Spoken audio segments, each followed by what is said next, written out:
बताएं 27वीं तरमीम, इसमें सारी पार्टियों के कोई ना कोई मफादात होंगे जिसके बाद ये पास हो जाएंगी। आप क्या कहेंगे, आपके क्या मफादात हैं इसमें? देखिए, पार्टियों के मफादात, हाँ, जाहिर सी बात है, जब बैठते हैं तो लोग अपनी बातें डालते हैं बीच में।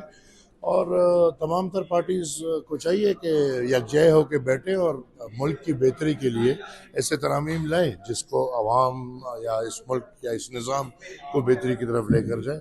अच्छा सर, इसमें आर्टिकल 243 में अमेंडमेंट्स करके क्या उसमें पास कराना चाह रहे हैं कि उसमें क्या आप कुछ बता सकते हैं? बेहतरी होगी इंशाल्लाह। बेहतरी होगी। बेहतरी होगी। मुल्क के लिए बेहतरी होगी कि इदारों के लिए बेहतरी होगी? दिफा के लिए बेहतर आईनी तब्दीली होगी। अदालतों की दोबारा से इसमें कहा गया, जैसे आईनी पहले बेंच बना दिए गए थे, अभी अदालतें बनाई जाएंगी, आप इसकी हिमायत करेंगे? हम तो बिल्कुल रोज़ अव्वल से जी आईनी अदालतों के हामी हैं। और बल्कि हम तो वो लोग हैं, मेरे वालिद साहब ने तो इधर 90s में पार्लियामेंट के फ्लोर पे ये डिमांड किया था कि इस मुल्क को आईनी अदालत की ज़रूरत है।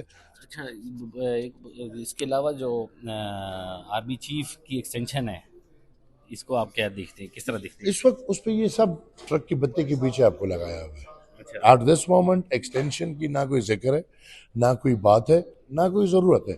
उसमें 2 साल हैं, दो जब साल वो पूरा होगा फिर 24वीं देखें। तरमीम। चलो ठीक है sir, thank you, thank you, बहुत थैंक मेहरबानी। यू।